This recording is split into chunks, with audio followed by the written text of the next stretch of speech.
In today's daily word, I want to look at 1 Samuel 16 verses 1 to 13. I'm going into the Old Testament and I'm looking at a time when Samuel had to anoint David. As we read through this passage, I want you to see how Samuel didn't know all the details of what he had to do, but he allowed God to guide him along each step of the path. Let's begin. 1 Samuel 16. Now the Lord said to Samuel, and by the way, I'm reading from the New Living Translation. Now the Lord said to Samuel, you have mourned long enough for Saul. I have rejected him as king of Israel, so fill your flask with oil and go to Bethlehem. Find a man named Jesse who lives there, for I have selected one of his sons to be my king. First of all, let's check out the scenario here. Samuel needs to go to a particular place called Bethlehem, right? And he's going to see a particular family, the sons of Jesse. But check this out. He said, I've selected one of his sons to be my king. He didn't tell him which one. He just gave him the big picture. Okay, here's where you go. Here's a family. And one of those guys in there, that's going to be my next king. And that's it. Look at verse 2. But Samuel asks, how can I do that? If Saul hears about it, he will kill me. Take a heifer with you, the Lord replied, and say that you have come to make a sacrifice to the Lord. So this is interesting. Samuel said, okay, if I'm going to anoint the next king, the current king is going to try to kill me. And God gives Samuel this brilliant idea. Well, no, just say you're going to go sacrifice to me. This is not a lie. This is true because we're going to see further that he's going to actually go sacrifice. So which means that when you're doing things, there's a place to do things in the secret places where you're not telling everybody what you're doing. From the outside, they may see one thing, but there's other things that God's placed in your heart that he wants you to get done. And you don't have to broadcast that to everybody. So what we see is Samuel is taking God's instructions step by step. Samuel doesn't know all the details. He just knows there's a son that's going to be king. He's afraid for his life. God gives him some additional instructions, and then he's off on his way. Look at verse 3. God says, invite Jesse to the sacrifice, and I will show you which of his sons to anoint for me. Notice that language again. I'm going to show you which of the sons, right? Still not giving the details yet. Like, it's almost like our vision. God is like, you go do something now in the big macro sense, and I'll give you the micro details as you get going. Verse 4. So Samuel did as the Lord instructed. When he arrived at Bethlehem, the elders of the town came trembling to meet him. What's wrong? They asked. Do you come in peace? Now, the reason they're scared, because when a prophet comes to town, he usually comes to predict doom and gloom. So they're like, okay, Samuel, what's going on here? Look at verse 5. Yes, Samuel replied, I've come to sacrifice the Lord. Purify yourselves and come with me to the sacrifice. Then Samuel performed the purification rites for Jesse and his sons and invited him to the sacrifice too. So you see, God didn't tell Samuel to lie about saying he's going to do a sacrifice. Samuel's going to actually do this sacrifice, but it's also, he's inviting the people who will be the next king. Verse 6. When they arrived, Samuel took one look at Eliab and thought, surely this is the Lord's anointed.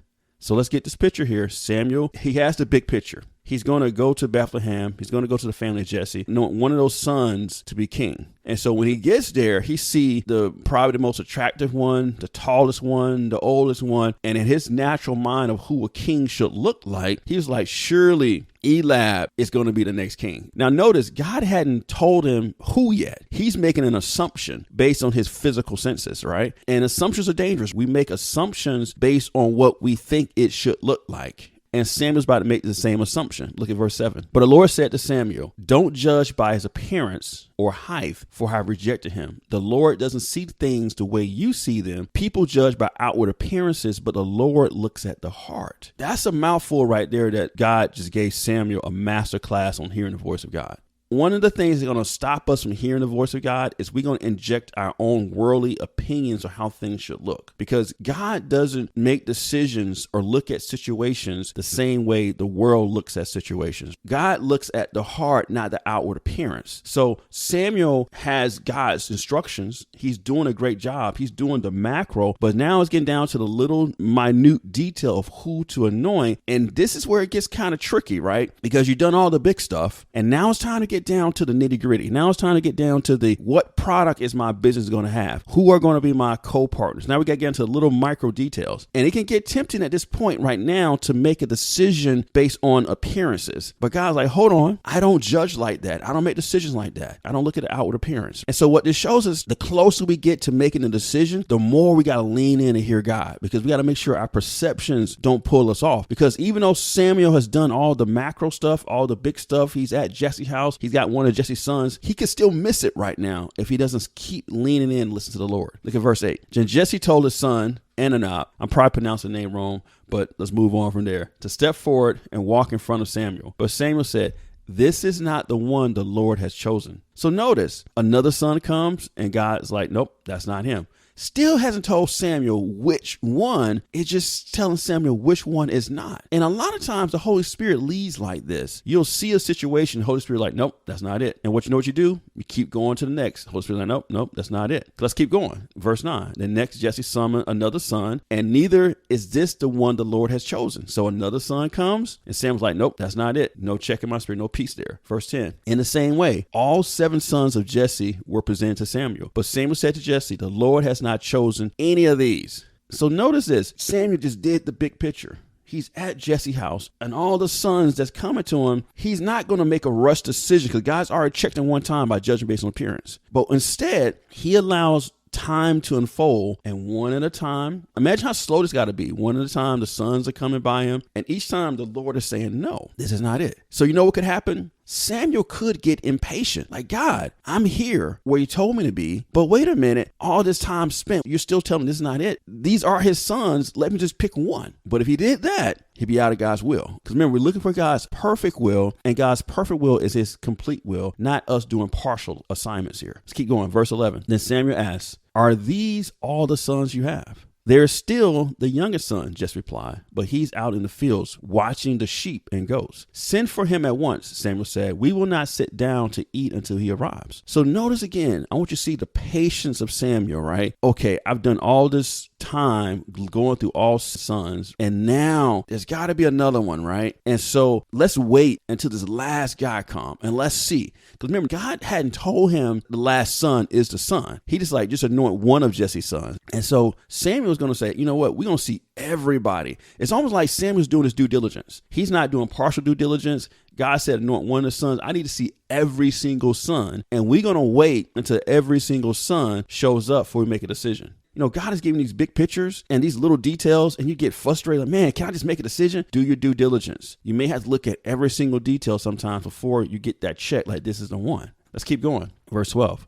So Jesse sent for him. He was dark and handsome with beautiful eyes. And the Lord said, this is the one, anoint him. So what we see is that Samuel's patience wins the day. Remember, the word says with faith and patience, we shall receive the promises. So with faith and patience, you shall be successful in what you're called to do. Samuel was called to anoint the next king, and he was patient to wait it out until God pointed out, this is the one. Verse 13. So as David stood there among the brothers, Samuel took the flask of oil he had brought and anointed David with the oil. And the Spirit of the Lord came powerfully upon David from that day. Then Samuel returned to Ramah. So notice, Samuel completed his mission. He got the big picture from God. God didn't give him all the details. He still had to walk in partial information. And this is what we got to do all the time with our calling. We're walking with partial information. And as we're walking with partial information, we're waiting for God to give us the little low-level details that's going to guide us to the next phase. And as he was waiting for the low-level details to guide him to the next phase, he kept moving, and he was patient. That's not it.